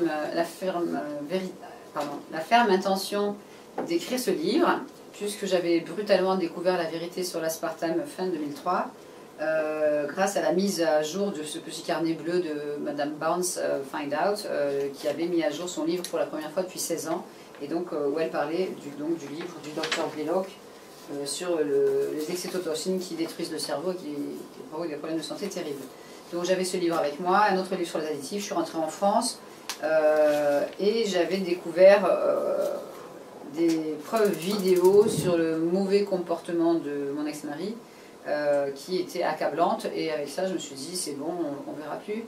Donc cet individu a travaillé pendant 14 ans à haut niveau dans l'agroalimentaire. Le comble du comble. Ah oui, le comble, moi c'est la totale.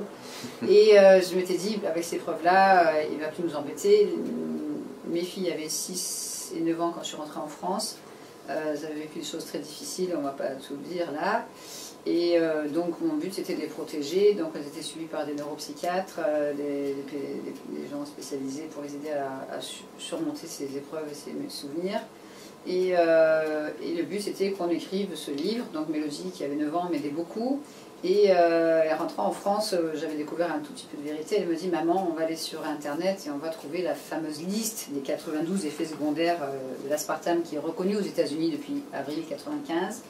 Et on va compter ce qu'avait papa. Et moi, j'avais pas trop envie de le faire parce que j'avais encore un peu peur de cette vérité. Et on a pris cette liste toutes les deux, elle avait 9 ans. Et on a compté tous les symptômes qu'avait mon ex-mari pendant ces années-là. On est arrivé à 37. Et j'étais absolument choquée. Et j'ai continué à chercher, et tout en écrivant ce livre. Et dans mon esprit, puisque ça avait affecté ma famille, ça avait sûrement affecté d'autres familles. Et petit à petit, en écrivant un livre, j'ai rencontré plusieurs gens lors des conférences, lors des rencontres dans la rue, partout, qui avaient tous le même problème, les mêmes addictions à ces boissons, ces chewing-gums, ces machins et ces problèmes. Donc le livre est sorti après beaucoup de recherches, beaucoup de contacts, avec des experts au niveau international, parce que je ne suis pas scientifique à la base. Donc bien sûr, j'ai tout de suite contacté le docteur Blaylock. J'ai eu la chance de pouvoir contacter le docteur Roberts aux États-Unis, qui fait plus de conférences ni d'interviews depuis 2-3 ans. Et j'ai contacté différentes personnes. Entre-temps, un directeur de magazine gratuit m'a demandé d'écrire un article sur l'aspartame pour son magazine en novembre 2005. D'accord ? Donc, bon, je l'ai fait, parce que j'avais tant de connaissances dans le domaine, et j'ai écrit un article de plusieurs pages sur l'aspartame qui a fait le tour de France début novembre 2005, qui était distribué à plus de 190 000 exemplaires gratuits en France, en Belgique, etc. Donc il y a une personne, j'ignore laquelle, a bien sûr pris cet article et l'a envoyé au géniteur de mes filles, que je ne peux pas appeler père quand même. Et donc du coup, cet individu a vu l'article, il a vu que je traduisais bénévolement Sweet Misery, ce film sur l'aspartame, que j'étais bénévole pour Mission Possible Internationale. Il a fait croire que je travaillais pour ces gens et que je gagnais des sous pour m'enlever ma pension alimentaire. Donc il a réussi, parce que j'ai pas pu, malgré les fax envoyés par ces personnes concernées à la justice anglaise, j'ai rien pu faire. Et dans la foulée, bien sûr, quand cet article est sorti, l'Association internationale pour les édulcorants a écrit au directeur du magazine, voici la lettre, en disant que l'article appelé Aspartame, un poison violent était rempli d'erreurs et c'était mensonger. Donc j'étais repérée, puisqu'à la fin de l'article, il y avait une adresse où on pouvait m'écrire dans la région où j'habitais, et je suis persuadée qu'à cette époque-là, ils ont vite fait le lien et ont dû chercher des informations sur ma personne. Donc le directeur du magazine a répondu en disant « J'ai bien reçu votre aimable courrier concernant l'aspartame. Il est bien évident que défendant les produits naturels, la revue Biocontact ne pouvait approuver un produit de synthèse tel que l'aspartame. J'ai transmis votre courrier tout simplement pour simple information à nos deux auteurs, Corinne Gouget et une autre personne, qui ont étudié la question très en profondeur et qui sont en contact étroit avec des chercheurs américains indépendants des laboratoires qui dénoncent des dangers de cette molécule depuis des années. Je vous invite vivement à consulter les sites donnés en référence à la fin de ces deux articles. » C'est les deux articles. Donc, bon, je ne suis pas idiote non plus, je savais très bien que j'allais écrire une bombe, Et c'est pour ça que j'ai pris le soin de mettre aucune marque néfaste, de ne citer aucune marque dans mon livre, à part les marques que j'ai testées qui sont saines, et pour me protéger et protéger idéalement mes enfants. Le livre est sorti mi-février 2006, et dans toute l'énergie que j'avais mis à écrire ce livre pendant ces 2 années, c'était en me disant il faut que les gens sachent vite et que même des enfants puissent se servir de ce tableau, parce que la situation est quand même très grave. On n'a jamais autant mangé, aussi mal mangé, de tous les temps. Et donc, il faut faire quelque chose. Et à ma grande surprise, début avril 2006, j'étais invitée à un salon assez important avec 3000 visiteurs. Et je viendrai toute ma vie, j'ai appelé mon éditeur pour savoir combien de livres ils avaient vendus en 2 mois, en me disant peut-être 500, 600, ça serait bien. Et en fait, la personne que j'ai eu au téléphone m'a dit « Madame Gouget, on est débordé avec votre livre, on a dépassé 11 000 exemplaires. » Et là, j'ai fait « Quoi ? Vous êtes trompée, il y a des zéros en trop. » Donc mes filles étaient heureuses comme tout, fières de moi, elles voulaient me prêter une pièce plus grande pour travailler, etc. quand on était à la maison. Et du coup, j'ai amené mes filles à ce salon. Du coup, j'ai rencontré plusieurs personnes, beaucoup de gens. Et on a fait le salon, donc on était début avril, je peux vous envoyer des photos aussi, début avril 2006. Et donc, j'ai vendu plusieurs exemplaires du livre et j'ai surtout vu beaucoup de gens qui découvraient mon stand avec tous ces emballages et qui ne comprenaient pas ce que je faisais là et qui apprenaient à lire les étiquettes avec une loupe, hein, forcément, c'est toujours écrit trop petit, parce que ça fait baisser la vue, ils en profitent. Et donc voilà, et donc j'ai rencontré ce jour-là, dimanche après-midi, une femme qui vient à mon stand avec des cannes, un corset, les os tout abîmés, la peau abîmée, les cheveux abîmés, et qui agressivement me reproche d'avoir des édulcorants de table sur ma table. Dans un salon sur la santé, ça ne se fait pas. Alors je lui dis, mais je n'en vends pas, madame, j'explique aux gens que c'est mauvais, j'apprends aux gens les étiquettes. Et petit à petit, en me parlant, cette femme a découvert qu'elle était atteinte d'une fibromyalgie à cause des bonbons suisses bienfaisants au citron, qu'elle avait surconsommé pendant 15 ans, jusqu'à une boîte, voire 2, des fois par jour. Et elle était très choquée de découvrir cette vérité, parce que pour elle, c'était aux plantes. C'était un dogme. Elle n'avait jamais regardé sur le côté ce qu'il y avait dedans. Et donc, pourtant, elle savait que ça, c'était mauvais. Mais elle avait pris ça au citron. Donc du coup, comme je connais Corey Brackett, qui a fait le fameux film Faux sucre ou Scandale, qui s'est sorti d'une sclérose en plaques avec des taches dans le cerveau, avec 34 kilos en trop et des problèmes de vue et de motricité, elle était en fauteuil en 2002, et que je sais qu'on a pu désintoxiquer cette femme et qu'elle est complètement guérie de sa sclérose en plaques aujourd'hui, je me suis dit, il y a peut-être un espoir de désintoxiquer cette femme de 57 ans à peu près, et de lui permettre de retrouver sa passion qui est le rock'n'roll. Donc j'ai promis ce jour-là à cette femme de l'aider, de trouver des gens pour la désintoxiquer jusqu'au jour où elle redonnerait le rock'n'roll. Et quand j'ai dit ça, je me suis dit, mais pourquoi t'as dit ça à une dame handicapée? Si ça marche pas, c'est pas bien, c'est pas gentil quoi. Et en fait, malgré le fait qu'on m'ait enlevé mes enfants 12 jours après ce salon, je suis tombée malgré moi dans un guet-apens, on va le dire. Donc j'ai été convoquée par une juge des enfants. C'était pas la première fois qu'elle me convoquait, c'était la 3e fois. Et le but c'était de me parler des rapports des services sociaux qu'elle avait mis sur mon dos pendant 1 an et demi. Rapports qu'on m'avait cachés bien sûr. Et de parler à mes filles encore une 3e fois. Mais là mes filles n'ont pas voulu y aller parce qu'à chaque fois elles traumatisaient de manière volontaire mes enfants. Donc j'ai laissé, avec l'accord de l'avocat, mes enfants à l'école. Et c'était donc le 21 avril 2006, c'est pas grave, c'est sur mon site, parce que à force de raconter ça, les gens ils n'y croient pas, donc j'ai mis sur mon site en décembre 2010. Et j'ai expliqué comment on m'a enlevé mes enfants. Donc première chose, la juge était furieuse de voir que mes filles n'étaient pas là, parce qu'elle avait tout organisé à l'avance depuis des mois, depuis février, je l'ai vu après. Et je suis tombée dans un piège énorme, organisé par l'avocate qui devait défendre mes enfants, l'avocat de mon ex-mari, l'individu en question, la juge et les services sociaux. J'aurais jamais cru que ça allait faire tout ça. Et première question de la juge, où sont les enfants? Je dis, bah, ils sont à l'école parce qu'à chaque fois vous les traumatisez, et même Mélodie ne voulait pas que je vienne vous voir car vous êtes méchante. Je suis méchante? Je dis oui. Et, mais il n'y a pas de greffier, c'est illégal. Et bon, je ne savais pas, l'avocat n'a rien dit. Et elle me dit comme ça, vous parlez d'aspartame, vous parlez de glutamate, vos filles mangent bio, vous êtes folle. Textuellement. Ah, texto, ah mais texto, elle m'a craché ça au visage. J'avais dans le bureau de mon avocate, mais elle avait oublié exprès, des attestations de Betty Martini et du professeur Ralph Walton, psychiatre à New York, qui expliquait qu'il ne me connaissait pas mais qu'il avait étudié le problème pendant 20 ans. L'avocate a fait exprès, elle a dit devant témoin, d'oublier toutes les attestations dans son bureau. C'est très grave. Ça fait beaucoup. Hein. C'est énorme. Et donc du coup j'ai dit pardon. Donc j'ai dit je suis désolée, j'ai écrit un livre sur les additifs qui est déjà vendu à 11 000 exemplaires, j'ai écrit des articles et j'ai sorti des magazines. Et la juge a noté, madame a sorti des documents. Parce que comme il n'y a pas de greffier, personne ne peut ranger, c'est ce que je disais. Ah, j'insiste sur ce point-là. Ça voudrait dire que la justice est prête, à ce jour, doter les enfants de quiconque osera traiter des problèmes abrasifs et subversifs tels que l'aspartame. Alors mon handicap, entre guillemets, c'est que j'étais la première personne en France à oser en parler, comme vous dites si bien. Oui. Donc j'avais commencé mes conférences avant la sortie du livre. Et cette juge, depuis ce temps-là, quelques mois plus tôt, m'avait envoyé voir des experts psychiatres choisis par connivence. C'est très bien expliqué par un avocat sur Internet lors de l'interview. Les experts connaissent la juge, elle choisit qui elle veut, elle sait ce qu'elle attend. Et donc du coup, quand j'étais convoquée, vous avez peur, vous ne savez pas vos droits, l'avocat vous les cache, vous recevez une convocation pour voir un expert psychiatre, vous y allez, alors que vous n'aurez pas dû y aller. Donc j'y suis allée, et comme elle choisissait des mamans qui ne conduisent pas ou qui habitent loin, etc., j'avais 1 heure de trajet pour y aller.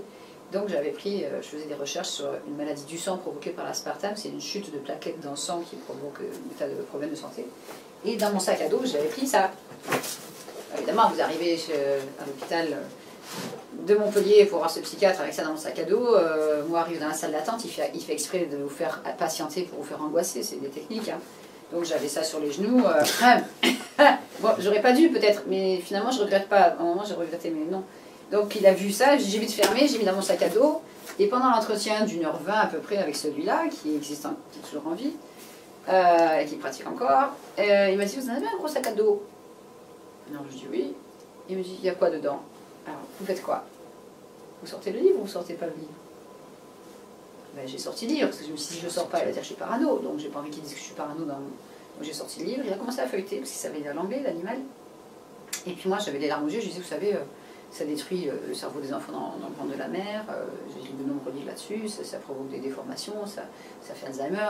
La femme de mon père en a pris pendant 15 ans des édulcorants, elle est morte à 48 ans, une tumeur au cerveau inopérable et dans une condition physique très grave. Donc il a noté tout ça, il a feuilleté l'ouvrage. Et puis, on a parlé un petit moment, il était un peu surpris par tout ça, sûrement, mais il savait pourquoi il devait faire cette expertise. Donc, à la fin de l'expertise, j'ai osé lui dire, parce que j'étais peut-être trop spontanée, et je lui ai dit, excuse-moi, professeur, mais vous ne pourriez pas faire une expertise psychiatrique de la juge? Et donc, il me dit pardon. Je dis parce qu'elle a un problème, elle traumatise les enfants, elle crie, elle hurle, elle vous terrorise, et puis après, on trouve tout ça normal. Je dis, il y a un problème. Donc ça, c'était avant qu'elle me prenne mes enfants, bien sûr, et il a fait un torchon contre moi, en prétendant que je prétendais que ma belle-mère était morte à cause de l'aspartame, mon père a fait une attestation, que je prétendais traduire ça en français, j'ai jamais dit ça, que j'avais sorti ce pavé sur l'aspartame, donc en disant le titre et tout, à la page 9 de son rapport qui avait disparu. La page 9 a disparu pendant longtemps du rapport. J'ai dû faire des recherches pour trouver la photocopie. Mais j'ai le rapport, hein, je peux vous envoyer ça, tout ça par internet, il n'y a aucun souci. Et donc du coup, monsieur a brodé. Il m'avait demandé le résumé de ma vie à l'avance, donc pour broder encore plus sur ce qui s'était passé dans ma vie. Et il m'a démoli. Donc dans la conclusion, je délire, je suis paranoïaque, etc. Donc pour enfoncer le clou, la même juge m'a envoyé voir un deuxième expert en septembre 2005, avant l'enlèvement de Mélodie Coralie. Et là, lui, il m'a vu 20 minutes. Mais comme il connaissait l'autre, parce qu'il me l'a dit, voilà, mais moi, là, pour me justifier encore plus, j'ai fait l'erreur ou pas d'apporter ça, et d'apporter le film de Corey Brackett en anglais, pour dire, moi, je m'appuie sur ça. C'était la goutte d'eau. C'était la goutte d'eau. Mais bon, d'un côté, je ne regrette pas, je vais vous dire après pourquoi, mais il a regardé tout ça, oui, Madame Gouget est arrivée avec une valise à roulettes alors que c'était un sac à dos. Oui, Madame Gouget prétend que je suis le frère de l'autre expert, j'ai jamais dit ça. Et lui, il m'a vu 20 minutes, et au bout d'un moment, il me dit, qu'est-ce qu'elles en pensent, vos filles? Alors, j'ai fait mes filles, vous voulez savoir? Il me dit, bah oui, allez-y. Mais il était vraiment ingrat et horrible. Et je dis, bah c'est très simple, moi, je vous dis la vérité, vous me posez la question. Hein. Coralie, elle a 6 ans, mais hier elle était dehors devant la maison, et puis elle a vu regarder la boîte aux lettres, et elle a dit maman, si un jour papa vient nous chercher bien devant la maison, je lui mettrai un grand coup de pied dans les couilles et je lui dirai casse-toi connard. Alors là, l'expert, je suis désolée, vous m'avez posé la question, c'est ce qu'a dit Coralie hier, je vous le dis, ma fille est née à 9 ans, elle me dit qu'elle ne veut plus jamais voir son papa, que c'est pas un bon papa et qu'elle espère ne plus aller nulle part avec lui. Alors il me dit, ah bon, bon ça suffit, vous faites pas partie de groupe écologique et tout ça. Je fais, non, non, pas du tout. Et il me dit, quittez mon bureau, je vous ai assez vu. 20 minutes. 20 minutes. Donc je suis rentrée chez moi. Entre-temps, une autre juge du pénal lui a envoyé voir mon ex-mari. Bien sûr, lui, il va bien. Bon, il a eu quelques petits soucis, mais il va très bien. Il travaille pour quelle boîte, on peut le dire? Il est à 7, alors pour quel labo, je sais pas. Mais il est haut placé? Il a très mauvaise réputation, il est à la retraite depuis, mais il est toujours dans la même région et c'est vraiment une ordure. D'accord. Vous voulez son nom? Non. Bon, voilà. Et donc, vraiment, il avait déjà très mauvaise réputation, donc il m'a démoli pire que le premier. Et quand j'ai lu les conclusions, vous n'avez pas droit à lire les autres pages tout de suite, et là, j'ai dit, il faut que je demande des contre-expertises, parce que là, lui, il me... Et donc, on a demandé tout de suite des contre-expertises, qui ont eu lieu en décembre 2005 et fin mars 2006, 3 semaines avant l'enlèvement de mes filles. Pour moi, c'est un enlèvement, je suis désolée. Et donc, le premier expert, du coup, je me suis dit, non, j'apporte rien, ce coup-ci, ça suffit. J'y vais des mains vides.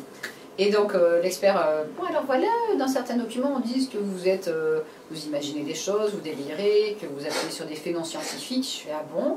Mais vous parlez de quoi? Alors, je fais, j'ai pas envie d'en parler. Là, on est là pour savoir si je suis dangereuse pour mes enfants ou pas, donc je ne veux pas vous parler de ce que je fais. Mais ça m'intéresse peut-être. Et alors, il m'a tiré les verres du nez, ça durait 1h30. Et je lui ai dit, non, non, mais j'ai pas envie de vous en parler, parce que si c'est pour après me critiquer et tout, si ça me dessert, on n'est pas là pour parler de ça. Et puis, fil en aiguille, il m'a dit, mais dites-moi. Alors, je parle de nutrition aux gens. Il me dit, mais dans la rue, comme ça, ou dans une conférence ou... Alors, je fais 2-3 conférences, mais je parle de nutrition. Mais expliquez-moi. Donc, je dis, mais... il me dit, dites-moi. Alors, je fais, bon, si je le dis, vous ne mettez pas dans le rapport. Mais non, mais non. Il avait l'air un peu dérangé lui aussi, mais c'est souvent le cas des experts, des psychiatres. Et donc, je lui dis, ben, je parle d'aspartame. Et cet individu avait un plâtre au pied, je ne sais pas ce qu'il avait, il était en surpoids. Il me dit, aspartame! Et je lui dis, pardon. Il me dit, mais il y en a dans les boissons light. Alors, je dis, ah oui, bien sûr. Et je n'ai pas fait le lien tout de suite, parce qu'il ne m'a pas dit pourquoi il a dit ça. Mais j'ai su après, c'est très grave. Et je dis, oui. Il me dit, mais vous avez des textes scientifiques et tout, ça m'intéresse, je sais bien l'anglais. Alors là, je dis, attends, les autres, ils me démontent, et lui, il veut voir. Alors je dis, ah non, non, là, j'ai rien pris avec moi, parce que si c'est pour que ça se retourne contre moi. Mais j'en parlerai pas dans la rapport, montrez-moi. Je dis, non, j'ai rien pris. J'ai juste, dans la salle d'attente avec mes filles, un magazine où j'ai écrit un article. Mais je peux voir. J'en parlerai pas, il me dit. Mais il avait l'air, quand même, sincèrement intéressé par le sujet. Donc il prend le magazine, il tourne les pages, il me dit, oh, vous avez écrit tout ça, Madame Gouget? Il s'attendait à trouver 5 lignes, il trouve 6 pages. Alors j'ai dit, bah oui. Et bon, 6 pages avec des pubs, hein. Et donc... il dit, je peux faire des photocopies? Je lui dis, bah là, je fais, bah, pourquoi? Ça m'intéresse, hein, ça m'intéresse beaucoup, je vais faire des recherches, vous avez des emails d'experts et tout. J'ai fait, quoi? Et là, je comprenais plus rien, quoi. Alors, je lui dis, bon, alors il fait les photocopies, il se tourne, il voit sa secrétaire qui mâche un chewing-gum, il dit, voyez, faut arrêter de mâcher, madame, hein, parce que la dame, elle a fait un article. Je lui dis, oui. Et puis je le regarde comme ça, je lui dis, vous savez, mon père, il est veuf à cause de ça. Comment ça, votre père, il est veuf? On ne l'a pas dit. Alors, je ne lui ai pas demandé. Donc, j'explique, il me dit, je vais faire des recherches et tout, je vais faire ma contre-expertise en 3 semaines, il n'y a pas de souci. La contre-expertise a disparu du dossier. Très rapidement. Je ne sais pas ce qu'il y a dedans, je n'ai jamais lu. Elle n'était très certainement pas à charge, de loin, voilà. Peut-être en votre faveur, peut-être que ça a raison. Il y a eu mieux, parce que moi, on envoyé voir un 4e expert, entre autres, qui était très bien. Au bord de la plage, dans son appartement. Lui, il m'a gardé 1h30. Mon livre était sorti, donc j'ai expliqué clairement tout ce qui s'était passé. Je lui ai dit, c'est très bien, Madame Gouget. J'ai expliqué ce que disaient les enfants. Il me dit, vos filles sont lucides. Elles ont vécu quand même des agressions sexuelles, c'est très grave. Donc, je vous félicite. Que pensez-vous quand on dit que vous êtes folle? Alors, je dis, ben, moi, j'estime que j'ai vécu des choses très difficiles, que j'ai failli laisser la peau. Et que j'ai eu la chance de découvrir pourquoi j'ai vécu ces choses-là, que j'ai eu la chance de pouvoir quitter l'Angleterre et d'écrire ce livre. Et je prépare un autre livre, j'ai donné le titre, et j'ai dit qui racontera notre histoire. Il me dit, c'est très bien, ça vous fera une thérapie pour vous et vos filles, vous n'êtes pas faute du tout, Madame Gouget, je rends ma contre-expertise dans 48 heures. Celle-ci a disparu aussi? Bon, alors on voit que c'est un sujet plus qu'abrasif, et votre témoignage le confirme une énième fois. J'aimerais passer par rapport... Vous êtes prêts à parler et on le sent bien. On a parlé en off, il y a quelques mois de ça, de certains protagonistes qui, comme vous, prétendent dénoncer plusieurs injustices dans le domaine de l'agriculture notamment. Alors je vais vous donner les noms, par exemple il y a Claude et Lydia Bourguignon. Bien sûr, je les ai rencontrés, oui. Mais vous m'aviez dit à l'époque quelque chose qui m'a interpellé. Sachant qu'en regardant ce reportage, pour ma part j'ai vu quelque chose que je ne connaissais pas et qui était très très abrasif aussi pour ma part. Par rapport au niveau des sols en France, oui. C'est quelque chose qui est extrêmement dangereux aussi pour l'avenir de tout à chacun. De la planète. De toute la planète, en l'occurrence. Est-ce que ces personnes vous ont contacté? Monsieur et Madame Bourguignon? Voilà. Que pensez-vous de ces personnes-ci? Je pourrais citer aussi Monsieur Dogna, par exemple, qui est un grand auteur et qui est suivi par beaucoup d'internautes qui nous suivent aussi actuellement et qui aimeraient savoir, ces gens-là sont-ils fiables? Sont-ils sur un terrain si dangereux que cela? Et est-ce qu'au fond, l'aspartame n'est pas le sujet qui représente en soi l'omerta? Alors pour poursuivre votre question, j'ai eu le plaisir de rencontrer monsieur et madame Bourguignon il y a à peu près de 3 ans lors de leur conférence et donc ils ont raison de dénoncer ce qui se passe dans l'agriculture, tous ces traitements qu'on fait subir aux cultures rendent le sol complètement stérile et mort, et tuent la vie dans le sol, donc du coup on ne peut pas manger des plantes qui ont poussé dans de telles conditions. Leur discours est bon et juste, mais en fait en fin de conférence j'ai posé une question que j'attendais de poser depuis un certain temps. Il y a eu le film de Colin Serrault sur des ordres global. C'est solution locale locale pour un désordre mondial. Et global, voilà. Donc solution locale pour un désordre global. Et donc avant que le film sorte, c'est très intéressant, sur internet il y a eu des extraits en avant du film, où on voyait monsieur Bourguignon assis dans un café avec un rideau rouge derrière, je me souviens très bien, et on lui posait des questions sur le glutamate monosodique dans les soupes. Et là il expliquait que c'était pas bon du tout, que c'était un poison et qu'il fallait éviter ça, mais c'était retiré du film. D'accord, donc le sujet... Et là je me suis dit, pourquoi? Donc j'ai attendu toute la conférence qui était très pointue, très technique et très scientifique sur les sols, pour dire voilà, je suis Corinne Gouget, je vous admire pour les travaux que vous faites et ce que vous osez dénoncer. Parce que dans une autre vidéo sur internet, il explique que les gens au Sénat et compagnie mangent bio, ils savent très bien qu'il ne faut pas manger ce qu'il y a en supermarché, donc il y a un problème aussi. Et là, donc ces gens mangent mieux que vous et moi ou les enfants. Et donc je dis, lors de la sortie du film de Colin Serrault, il y a eu des extraits avant sur internet où vous parliez du glutamate, or c'est pas dans le film, pourquoi? Vous savez, il y a peut-être trop d'interviews, je ne sais pas trop, ils ont essayé de noyer le poisson. Et je dis, bon, ben, c'est quand même grave. Donc après, pour l'aspartame, si on prend par exemple le livre Le mensonge alimentaire de Hans Ulrich Grimm, dont le sous-titre est Comment l'industrie alimentaire conditionne notre intelligence et notre comportement, c'est assez grave, parce qu'il reprend les mêmes experts que je connais, donc sur l'aspartame, sur le glutamate, etc. Et il y a une phrase qui m'avait choquée du docteur H.G. Roberts, qui est donc l'auteur de l'énorme pavé que j'ai là sur l'aspartame, où en 1997, cet expert disait que si, je vais vous la lire, elle est par là, voilà. Donc en 1997, c'est page 76, hein, le médecin et auteur H.G. Roberts de West Palm Beach en Floride a résumé en ces termes, dans la revue médicale de Lancet, tous les médecins en France ont accès à cette revue. Donc en 1997, il expliquait le résultat des recherches qu'il a menées au fil des années, 2 points. Je suis d'avis que notre société est menacée par une catastrophe scientifique inévitable et imminente si l'utilisation des produits contenant de l'aspartame ne prend pas fin immédiatement. C'est clair. Oui, donc on y est. Et là, on n'est pas en 1997, on est en 2013. Donc là, c'est une vraie catastrophe. Donc ce qui s'est passé, bon, mon livre est sorti en 2006, il y a eu d'autres livres décrits sur les additifs, etc. Et l'année dernière, il y a eu un livre, ou l'année d'avant, qui est sorti, qui s'appelle Menaces sur nos neurones. Bon, bien sûr, je l'ai acheté, parce que je voulais savoir ce qu'il y avait dedans. Et c'est un journaliste et une scientifique qui l'ont écrit ensemble, je ne sais plus les noms. Oui. Voilà. Et donc j'ai eu le plaisir de parler à l'homme journaliste. Et je dis, c'est très bien, j'ai lu tout le livre, ça parle des pesticides, des métaux lourds, des vaccins, etc., des médicaments, ça dénonce l'irresponsabilité, la non-action des autorités sanitaires, le fait qu'on essaie de nous faire taire, etc. Mais je n'ai rien vu, parce que menace sur mon neurone, j'aurais pensé qu'il y avait au moins, on va dire, 10, 15 pages peut-être sur l'aspartame et le glutamate. La réponse de l'auteur fut « Ah mais vous savez, Madame Gauger, on avait plus de 150 ouvrages sur le bureau en référence, le vôtre aussi, mais... » Je fais « Qu'est-ce qui s'est passé? Il a glissé entre deux livres. Il est trop petit, c'est ça ?» Je me dis « Non, non, c'est pas ça, Madame Gauger, c'est que quand même, là, on a hésité quand même de parler de ce sujet, parce que... Je fais « Comment ça? Vous n'avez pas osé? Vous avez parlé de dénoncer tout ce qu'il y avait à côté, les pesticides, vaccins, métaux lourds, machin, et vous n'avez pas parlé de deux additifs malheureux. » Et donc voilà, donc pression, pas pression, j'ignore. Et après, bon, la personne me dit on va écrire un livre ensemble, on l'a pas fait. Elle m'a jamais relancé. Donc voilà, donc il y a des sujets qui font peur. Et pour moi, c'est plus possible, on ne peut plus continuer comme ça, vu les cas que je rencontre. Et l'été, il y a plus de liberté d'expression aux États-Unis, parce que l'été dernier, dans ce magazine, qui s'appelle Health Freedom News, ils ont un site aussi aux États-Unis. Donc ça, c'est un magazine que m'a offert Betty Martini, le 28 octobre 2012. Et là, on voit 2 pages, juste plus. Non, juste 2 pages, d'un article qui dit « No safe dose of aspartame ». Donc pas de DJA. Pas de DJA. Ah non, non. On casse le dogme. On casse le dogme. Pas de DJA. No safe dose of aspartame.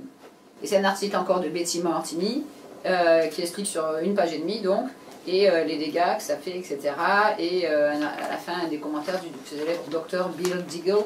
Donc c'est très grave. Donc il n'y a pas de DJA, c'est obligé. Mais c'est un sujet qui dérange. D'accord, bah écoutez, on l'a remarqué, j'espère que tous les internautes le remarquent en ce moment même en vous visionnant.